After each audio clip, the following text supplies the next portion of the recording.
COVID-19 positives.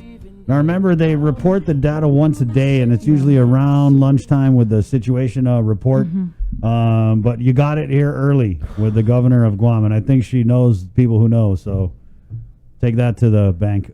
You know what bank. 844, good morning. Let's go to the phones, where we just got a release, Bree. Like literally. While we were on. Right. With the governor. Go ahead. Oh, I didn't pull up the release, but there was a press release from the airport about the temporary closure of the airport's administration office due to exposure to COVID-19. And I believe we're going to try and get on the executive manager. Right. We have JQ? John Canata on the line here. Good morning, JQ. Hey, good morning, Sabrina. Good morning, Chris. I guess you just take us to the beginning, a chain of events that led to this release coming out that the administration office is closed at the airport.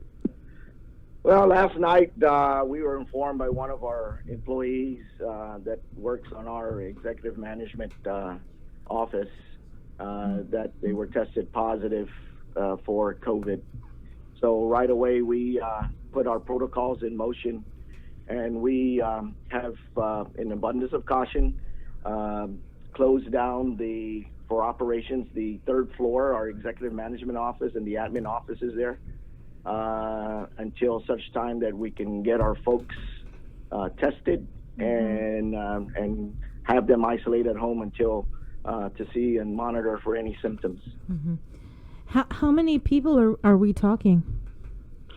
We're looking at about maybe 30 folks that are on that floor. And then basically those are the folks that are in executive management, our human resources, our marketing, our property management office that are up there.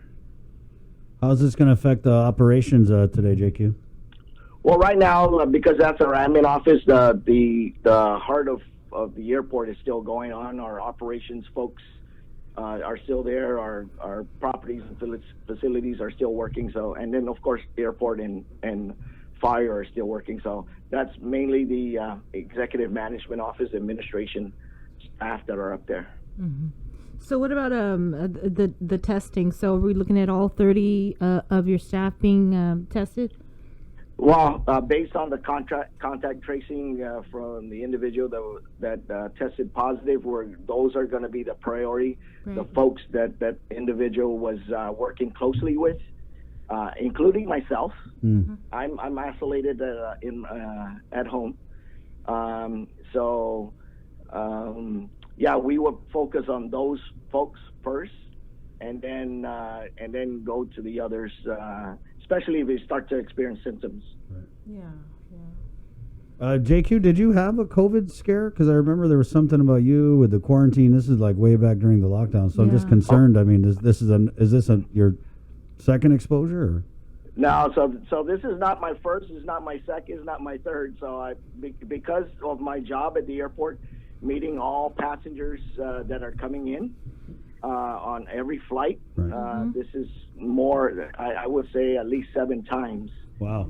That I've been exposed. However, I've never tested positive. I feel bad for your nostrils. That I've been tested. You will never know. You never know when especially when I'm meeting the flights. I'm very careful in making sure that I have my proper personal protection equipment on and stuff. But then, I do that for the flights, and here we are. We have somebody in the office that we work closely with. That's part of life. That we get exposed in that regard. Are you able to tell us anything about how the positive case contracted the virus? Was it through maybe like a household contact? I can say that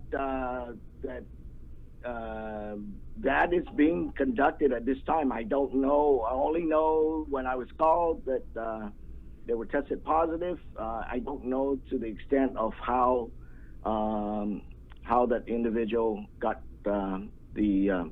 how he got exposed. JQ, what about staff on the floor in question possibly mingling with other staff on different floors? Is that a possibility? Well, that's always a possibility, Chris. So like I said, the contact tracing starts, and so that's where we're going. I'm coordinating, and I'm working with public health to make sure that we dot the I's and cross the T's on this one, to make sure that we try and get as much people and monitor everyone that is there at the airport, because one person can go to the next, and so it's kind of complicated. Hey, what can you tell us about that flight last night, the Hawaii flight with a positive case and 92 passengers thrown into quarantine? So it's kind of crazy, because I get a call that I have one of my staffer that says positive, and at that same call, or at the same time, I get a call from DOD saying they have a confirmed positive case on board. I go, man, is God testing me? Because it both came in at the same within the same minute. Yeah. And so I was working two issues at the same time.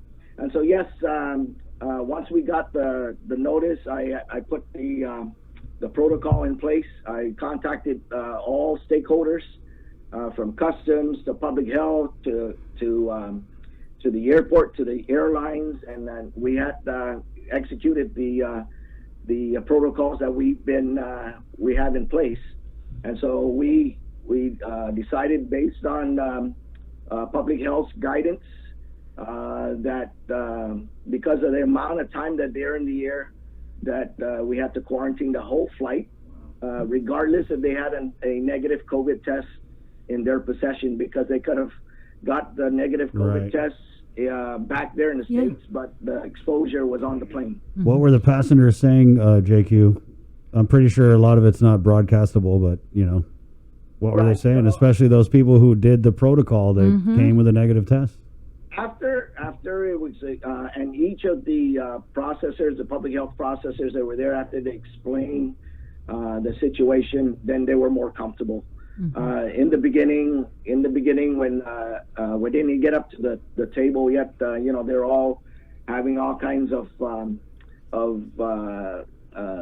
issues, saying, "Hey, I got my test. Why am I not going home?" But after a explanation was done to them, then they calmed down, and then they were able to say, "Okay, I understand now." What are your thoughts on because we had Dr. Jana and Dr. Ann on from Public Health earlier, and we talked about this case, and they were talking about the possibility of having negative tests before you get on the plane, as opposed to you take the test and then when you're in the air you find out over email or text message that, hey, you're positive. What are your thoughts on? Go ahead. My thoughts, and I brought this thought. I brought that up to the Physicians Advisory Group, and so, COVID is something new, and, we've never been through this before.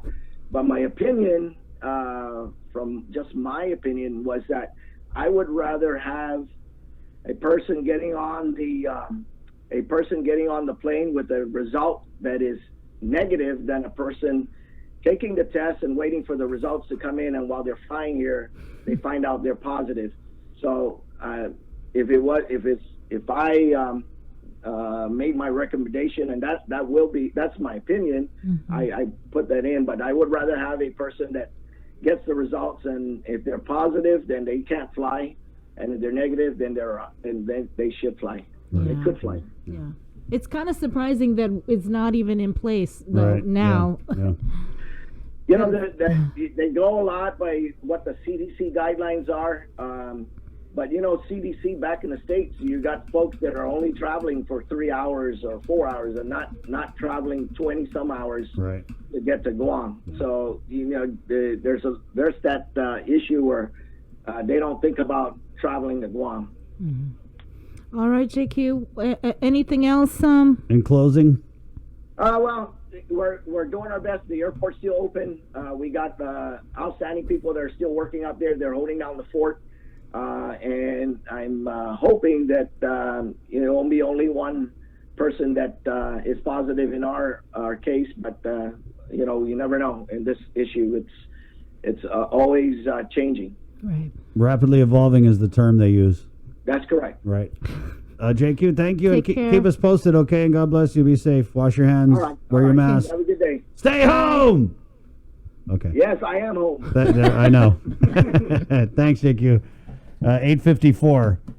It just keeps coming, guys. That's the latest office to shut down.